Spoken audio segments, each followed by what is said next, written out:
इस आदमी की बड़ी विशेषताएं हैं।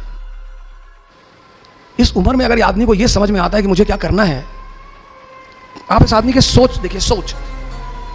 मेंस के समय इस आदमी का पैर टूट गया। जज्बा देखो यार, इस आदमी ने बहुत लोगों को आशा दी, आशा कि भैया हम भी कर सकते हैं।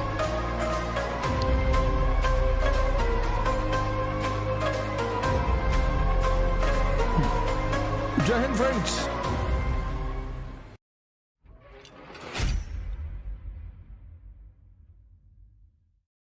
एक और बात बताना चाहता हूं। मैं आज जब कल पूना पहुंचा तो मेरे दो स्टूडेंट हैं महाराष्ट्र कैडर में। एक वरुण, उसका भी इन्हीं के बैच में सिलेक्शन हुआ। तो उसने मुझसे कहा सर आपने मुझे नहीं बुलाया। एक आईएएस है, उन्होंने कहा कि सर ये तो बेईमानी है सर। और दोनों लोग आए हैं पर यहाँ नहीं आए, भाई ऑफिसर हैं तो प्रोटोकॉल नहीं आ सकते। तो बोले आपने सैफिन को ही क्यों बुलाया? बुलाने के लिए तो खैर पूरी दुनिया पड़ी होती है, लेकिन इस आदमी की बड़ी विशेषताएं हैं। पहली, 22 साल। इस उम्र में अगर ये आदमी को यह समझ में आता है कि मुझे क्या करना है, ब्लेसिंग। दूसरी विशेषता, अकबर है ये।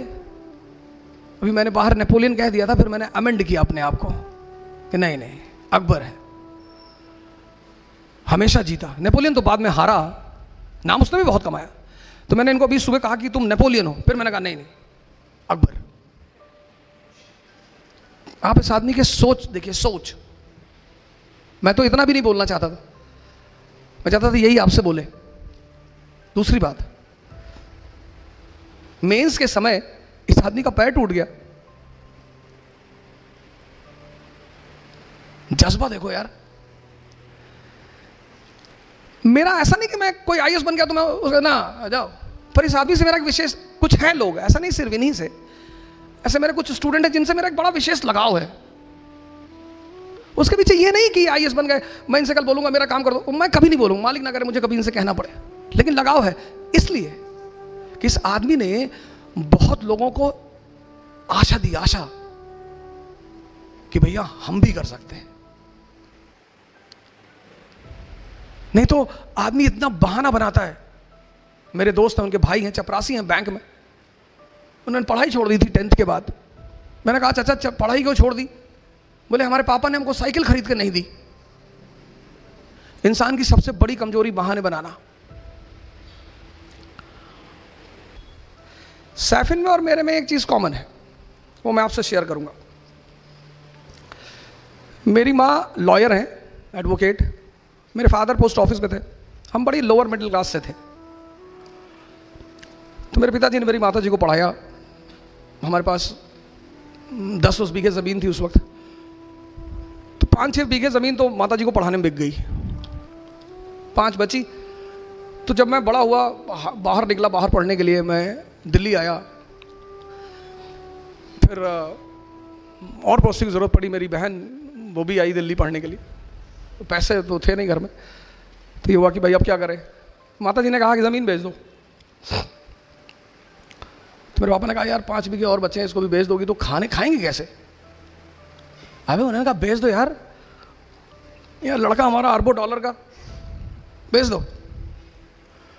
तो कुछ भगवान की वो थी कि मैं सुन रहा था उन दोनों आदमी की बात है। बेच दिया साहब ज़मीन। हम तो चले आए, पढ़ते रहे।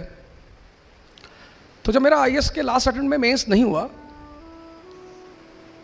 तो मेरी स्थिति एकदम, मतलब मैं उसे बयां ही नहीं कर सकता, उस पर मैं जाना ही नहीं चाहूँगा। 7 महीने बड़ी अजीब सी स्थिति में रहे, क्योंकि हम जो मिडिल क्लास के लोग हैं ना, उनके लिए ये सब तैयारी नहीं है। हमें नौकरी नहीं चाहिए, हमें जगह बनानी है। और सर अगर आपको लगता है कि ज़िंदगी में लड़ाई नहीं करनी पड़ेगी तो आप गलतफहमी में जी रहे हैं सर। लड़ना है सर, ज़िंदगी का मतलब लड़ना। अब आप डिसाइड करो कि कहाँ। चपरासी बन गए सरकारी एसबीआई में, कितनी सैलरी? 25,000। आप सोच के देखो, अगर आप में से बहुत सारे लोग होंगे जिनका महीने का खर्चा 15,000 रुपया होगा, आपका अपना। और अगर आपके घर में 3 भाई बहन हैं तो 45-50 हज़ार तो आप ही लोग खर्चा करते हो। आप सोच को देखो, अगर आपको 25,000 सैलरी मिली तो आपका घर कैसे चलेगा? वो लड़ाई नहीं है? आपको तो भाई साहब पढ़ाई करने में बड़ा लड़ाई करना पड़ता है। सर जिंदगी का मतलब लड़ाई है सर, लेकिन कैसे? हंस हंस के। अपने किसी को चाटा मारा, हंस रहे कि भाई साहब मजा आ रहा है, एक मार दो भाई साहब। गुस्से में नहीं मारना है। जिंदगी मतलब लड़ाई, और लड़ाई मतलब हंस हंस के लड़ना, तभी जीतोगे। फिर मैं वापस आया, फिर मेरे एक दोस्त हैं, उन्होंने वो कोचिंग चलाते थे इलाहाबाद में, तो उन्होंने मुझे बुलाया, बोला भाई हमारे एक पुराने टीचर हैं, वो भाग गए हैं, तो आप जरा आगे पढ़ा दो। तो मेरी एक्सीडेंटल एंट्री हो गई इसमें। मैं पढ़ाने लगा, तो पहले दिन मैं गया पढ़ाने, तो करीब 50-50 लड़के थे, तो उसमें आधे से ज़्यादा चले गए। मैंने कहा ये क्या हो गया यार? मेरा दोस्त भी बड़ा नाराज हुआ कि क्या पढ़ा दिए यार, सब लड़के भाग गए। फिर मेरे एक सीनियर थे, मैंने कहा यार पढ़ाया तो मैंने बहुत, बोले यही गड़बड़ कर गए, ज़्यादा नहीं पढ़ाना, थोड़ा थोड़ा पढ़ाओ। ये पढ़े लिखे लोग हैं, बड़े, इनको बता दो करना क्या है, इनको स्पून फीडिंग मत करो। फिर मैं पढ़ाने लगा, पढ़ाते पढ़ाते एक नया लाइफ मिली। मेरा पहला स्टूडेंट जो आईएएस हुआ वो राजू शुक्ला, अभी झांसी में है। उसके बाद मुझे वो बड़ा अजीब सा लड़का था। मैंने उससे पूछा कि यार अकबर के बारे में कुछ जानते हो? कहा सर अकबर औरंगजेब ये सब भाई भाई थे। तो मैंने कहा यार इससे काम, अभी झांसी में है, मैं अगली बार लेकर आऊंगा, भगवान ने चाहा तो, मालिक ने चाहा मैं उसे लेकर आऊँ, मैं उससे भी मिलाऊंगा कि देखो ऐसे लोग। दिशा, पहली चीज मैंने आपको बताया समझना। दूसरी चीज जो मैं आपको बता रहा हूं, जिंदगी में जो सबसे इंपॉर्टेंट चीज है वो है डायरेक्शन। जीत कोई भी सकता है। दुर्योधन की तरफ से महाभारत के युद्ध में कौन खड़ा है? द्रोणाचार्य, प्रोफेसर। स्टूडेंट भी हार गया और टीचर भी हार गया और दोनों मारे गए। लेकिन अर्जुन की तरफ से खड़ा हुआ है कृष्ण, वो कोच है। इस फर्क को समझिएगा। कोच का काम है दिशा देना। दुनिया के जितने धर्म हैं, इस्लाम, हिंदुइज्म, जिसने, सबने गुरु को बड़ा सम्मान दिया है, बहुत। मैं कश्मीर जाता हूं तो मुस्लिम डोमिनेटेड एरिया है, लेकिन इतना वो सब सम्मान वहां पे करते हैं लोग। कहते हैं सर बड़ी इज्जत दी गई है गुरु को, इसीलिए वो दिशा दिखाता है। दिशा पहली चीज आपको समझ डेवलप करनी है। दूसरी चीज, किसी भी फील्ड में जा रहे हैं ना, उसका डायरेक्शन पता करिए। मैं हम साफिन की बात कर रहे हैं। फिर इस फील्ड में मालिक ने शायद सर पे हाथ रख दिया और कायदे की कहानी चल पड़ी। फिर मैंने कई सारी कोचिंग पढ़ा है। मैं बाद में वाजीराम में आ गया। वाजीराम में 20-20 हज़ार लड़के, और हमारा बॉस बड़ा अच्छा है। वो हमें लिफाफे में पैसा नहीं देता, बोरे में देता है। कहता बोरा ले आओ और भर लो। तो मैं अपने घर गया, तो जिनको हमने अपनी जमीन बेची थी, मैंने उनसे पूछा कितना पैसा लोगे? जितना तुम सोच सकते हो उसका डबल दूंगा, जमीन वापस कर दो। उसने कहा कि 20 लाख की है। मैंने कहा 40 ले लो, पर मेरे नाम पे कर दो। हमारे माँ बाप मतलब भगवान।